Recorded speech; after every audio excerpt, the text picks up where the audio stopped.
La Bible ouverte, une méditation quotidienne avec la bergère Marie-Laure Bonny.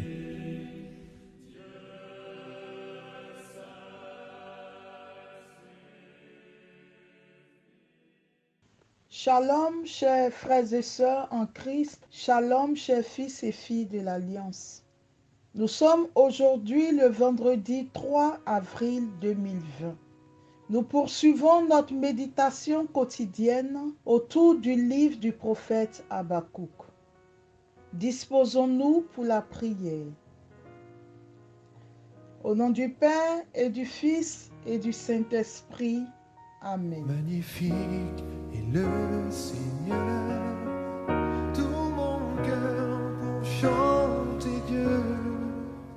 Magnifique est le Seigneur, Alléluia, Alléluia. Juste encore une fois. Magnifique est le Seigneur, tout mon cœur pour chanter Dieu. Magnifique est le Seigneur. Bénis le Seigneur, ô mon âme. Seigneur mon Dieu, tu es si grand, vêtu d'une grande splendeur. Nous voulons te dire merci, Seigneur, pour ce jour nouveau qui se lève. Ce jour rempli de ta grâce, de ton amour, de ta bonté, de ta fidélité et de ta miséricorde. Tu nous donnes en ce jour de pouvoir nous lever et avec les anges et les saints, avec toute l'Église triomphante, avec Seigneur toute ta création, nous voulons élever nos voix pour te dire infiniment merci. Il est bon de te louer, de te magnifier et de te glorifier. Merci Seigneur pour cette journée. Que ta grâce nous accompagne tout au long de ce jour et que ton esprit généreux nous soutienne. Amen. Chers frères et sœurs, nous poursuivons notre méditation quotidienne autour du livre du prophète Habakkuk. Et je voudrais qu'aujourd'hui, nous puissions entièrement méditer sur le verset 12, sur tout le verset 12. N'es-tu pas de toute éternité éternelle, mon Dieu, mon Saint? Nous ne mourrons pas, ô Éternel. Tu as établi ce peuple pour exercer tes jugements, ô mon rocher. Tu l'as suscité pour infliger tes châtiments. Parole du Seigneur. Chers frères et sœurs, nous bénissons le Seigneur pour sa fidélité dans nos vies. Depuis quelques jours, nous sommes en méditation du livre de ce prophète et nous avons vu le contexte dans lequel ce livre a été écrit. Habakkuk donc, face au péché, à la violence de son peuple, crie au Seigneur et fait l'expérience du silence de Dieu. Et finalement, lorsque le Seigneur répond, sa réponse est encore plus étrange que le péché du peuple d'Israël. Le Seigneur dit, je ferai venir les Chaldéens, les Babyloniens pour vous châtier. Habakkuk ne comprend pas comment Dieu peut choisir un peuple encore plus mauvais qu'Israël dans ses péchés, comment Dieu peut utiliser ce peuple comme instrument de châtiment. Et depuis 2 jours, Habakkuk, à partir du verset 12, nous apprend une pédagogie que nous pouvons expérimenter dans le quotidien de nos vies. Habakkuk ne comprend pas.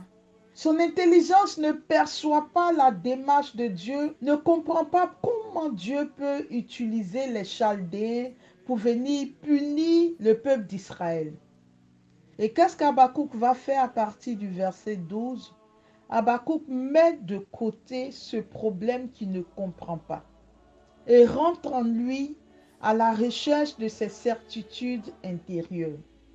La première chose qu'Habakkuk découvre en lui, c'est qu'il sait que le Dieu en qui il croit est un Dieu qui est d'éternité en éternité. C'est un Dieu qui est au-dessus de notre histoire. C'est un Dieu qui est au-dessus de notre monde. C'est un Dieu qui est. Et comme le dit notre foi, il est ce Dieu omniscient, omnipotent et omniprésent. Un Dieu qui n'est pas limité par notre histoire, mais qui a créé notre histoire et qui est au-dessus de notre histoire. Voici la première expérience qu'Habakkuk fait. La seconde expérience, Habakkuk apprend que ce Dieu-là, en lui, de ses convictions profondes, il sait qu'il est son Dieu. Et que son nom est Yahvé. Son nom est « Je suis », celui qui suit. À partir de cet instant, Habakkuk comprend que quelle que soit la situation qu'il vit, le Dieu en qui il croit est un Dieu qui est souverain, qui demeure égal à lui-même, qui n'est pas limité par les contingences de notre monde d'ici-bas, mais c'est un Dieu qui transcende nos réalités, qui est souverain et qui fait ce qu'il veut au moment où il veut et rien n'échappe à sa divinité. La seconde certitude intérieure. Aujourd'hui, le prophète se rappelle un autre attribut du Dieu en qui il croit, c'est sa sainteté. Il dit, n'es-tu pas de toute éternité éternelle, mon Dieu, mon saint? Il est certain non seulement de son existence éternelle, non seulement de son existence indépendante de toute chose et de toute personne, mais aussi du fait qu'il est saint. Entièrement et absolument juste et saint. Et Habakkuk comprend donc que si ce Dieu en qui il croit est saint, c'est un Dieu qui a horreur du péché, un Dieu dont le regard ne peut supporter la souillure du péché. Et donc Habakkuk comprend que face à cette situation de péché, ce Dieu saint est donc capable de prendre des décisions car ses yeux ne peuvent supporter tout ce que le péché engendre comme puanteur. Il continue. Ô Éternel, tu as établi ce peuple pour exercer tes jugements. Ô mon rocher, tu l'as suscité pour infliger tes châtiments. Ainsi, une autre chose dont il est certain est que Dieu est tout puissant. L'expression hébraïque pour « ô mon rocher » indique la force et la puissance de Dieu. Le Dieu qui crée le monde entier à partir de rien, qui dit que la lumière soit et la lumière fut, a un pouvoir absolu, une puissance illimitée, il est le rocher. Donc déjà dans ce verset 12, 4 choses dont Habakkuk est déjà sûr. Il est le Dieu qui règne d'éternité en éternité. La deuxième chose, il est son Dieu, Yahvé, dont le nom est « Je suis celui qui suis ». La troisième chose, c'est un Dieu saint qui ne peut supporter le péché.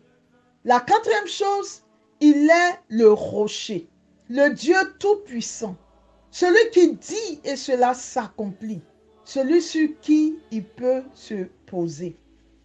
Le prophète avance une cinquième affirmation au sujet de Dieu, et c'est sans doute la plus importante, vu le problème auquel il fait face.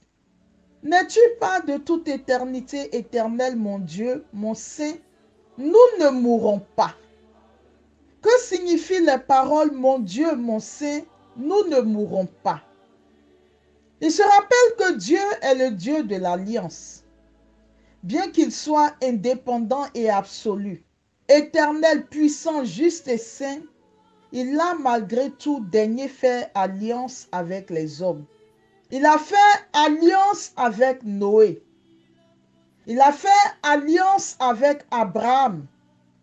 Il a fait alliance avec Isaac et Jacob. Il a fait alliance avec David. Le prophète se souvient que Dieu avait promis « Je serai leur Dieu et ils seront mon peuple ». Dès l'instant où Dieu a fait alliance avec ce peuple d'Israël, le prophète reste convaincu que le Seigneur ne pourra jamais, au nom de cette alliance, détruire entièrement ce peuple. Il est donc confiant. Confiant que ce Dieu en qui il croit est un Dieu qui, à un moment donné, pardonnera au peuple, reviendra de sa colère, mais ne l'anéantira jamais. Ayant donc compris ces fondamentaux au plus profond de lui-même, le prophète replace le problème qu'il ne comprend pas maintenant à l'intérieur de ses certitudes profondes. S'il est Dieu, s'il règne d'éternité en éternité, si son nom est Yahvé, celui qui est, si ce Dieu en qui il croit est un Dieu saint, si son Dieu est le rocher, le Tout-Puissant, et si c'est un Dieu qui est fidèle à son alliance, et qui a dit, je serai votre Dieu et vous serez mon peuple, sur la base de ces 5 certitudes intérieures, Habakkuk sait que le problème qu'il voit en ce moment est un problème qui, placé devant le regard de Dieu, est un problème qui est capable d'être résolu. Si le Seigneur appelle les Chaldéens pour châtier le peuple, c'est pour les remettre sur le droit chemin à cause de sa sainteté qui ne supporte pas la vue du péché. Mais parce qu'il est le Dieu de l'alliance, il n'exterminera jamais entièrement le peuple d'Israël. Et parce que c'est un Dieu qui règne d'éternité en éternité, parce que c'est un Dieu souverain, ces instruments auxquels il fait appel, qui sont les Chaldéens, ne pourront intervenir que pendant un temps, mais au moment favorable, le Seigneur les châtiera. Chers frères et sœurs, à partir donc de la démarche du prophète, nous pouvons comprendre que lorsqu'un problème survient, quelle que soit l'immensité du problème dans notre entendement, quelle que soit la douleur, la souffrance que nous pouvons connaître face à l'ampleur de ce que nous vivons dans l'instant présent, il est toujours important à un moment donné que nous puissions nous séparer de ce problème, le déposer et rentrer en nous-mêmes pour aller à la recherche de ce Dieu qui est notre intime, que nous connaissons dans les profondeurs de notre cœur, à pouvoir rentrer en nous pour aller chercher les éléments de notre foi, les éléments de nos certitudes, les énumérer, se les remémorer. Et une fois que nous rentrons dans cette démarche de paix intérieure, de certitude intérieure que Dieu règne et que nous n'avons rien à craindre, c'est à partir de cet instant que nous pouvons reprendre le problème et l'analyser sous l'angle, dans le domaine de définition de toutes ces certitudes intérieures. C'est à partir de ce moment que nous pouvons appliquer tous ces principes intérieurs que nous avons identifiés au problème qui est là devant nous. Nous avons ouvert la plateforme pour que chacun puisse rendre témoignage d'une action, d'un événement, d'une bonté de Dieu dans sa vie, et j'ai été émerveillée. Rien qu'en lisant les témoignages de voir combien de fois Dieu est à l'œuvre dans notre vie. Des situations impossibles, inimaginables, là où les hommes ont dit ce n'était pas possible, là où nous avions cru que c'était la fin, là où nous avons pensé que c'était foutu, que nous n'avions plus d'espoir. Nous avons vu la main de Dieu se lever et nous sortir de toutes ces situations difficiles. Ce Dieu en qui nous croyons, qui dans chacune de nos vies, d'une façon ou d'une autre, se manifeste dans le quotidien et témoigne de la fidélité à son alliance. L'alliance accomplie par notre Seigneur Jésus-Christ, par le biais de son sang versé sur le bois de la croix. Au nom de cette alliance, le Seigneur est en mouvement dans nos vies et nous environne, que nous en soyons conscients ou pas. Environne chaque jour nos vies de son amour, de sa bonté, de sa fidélité et de sa patience. Face à cette pandémie du corona, ce problème de pandémie est-il trop gros pour que le Dieu en qui nous croyons ne soit pas capable de nous préserver, de nous sortir, de nous ramener sur le droit chemin. Le Dieu qui règne d'éternité en éternité. Ce Dieu souverain qui dit de lui-même, je suis celui qui suis, qui est au-dessus de toute situation que notre humanité peut connaître. Ce Dieu est-il incapable d'être souverain sur cette pandémie? Ce Dieu qui est notre Dieu, ce Dieu qui est l'auteur de l'alliance, qui est le Dieu de l'alliance, ce Dieu de qui Habakkuk dit nous ne mourrons pas. Ce Dieu n'est-il pas capable de lever sa main et de stopper nos craintes intérieures, nos peurs intérieures, cette pandémie mondiale, ces difficultés dans lesquelles nous sommes? Dieu est fidèle. Et comme il a dit au peuple d'Israël, souvenez-vous. Et nous lui disons merci. Lui qui nous a permis de nous souvenir de ses bontés. Et je voudrais dire à chacun d'entre nous, souvenons-nous que Dieu est fidèle et qu'il ne nous laissera jamais tomber. Chers frères et sœurs, pour récapituler donc la méditation de ce jour, nous découvrons au plus profond de nous que Dieu est éternel. Son nom est Yahvé, c'est-à-dire je suis celui qui suis. C'est un Dieu saint. C'est un Dieu tout-puissant parce qu'il est notre rocher. C'est un Dieu fidèle à son alliance. Et c'est la raison pour laquelle le prophète dit, nous ne mourrons pas. Et parce qu'il a tous ces qualificatifs, Dieu règne au-dessus de nos pandémies. Dieu règne au-dessus de nos difficultés personnelles. C'est un Dieu puissant et qui nous aime d'un amour profond et qui est allé jusqu'à donner son Fils unique sur le bois de la croix, afin que son sang nous rachète de la damnation éternelle. Ce Dieu peut tout dans nos vies et il le fera. Et ça sera notre victoire. Nous aurons un témoignage à rendre en cette année à cause de la fidélité de notre Dieu. Que Dieu vous bénisse et vous garde. Amen.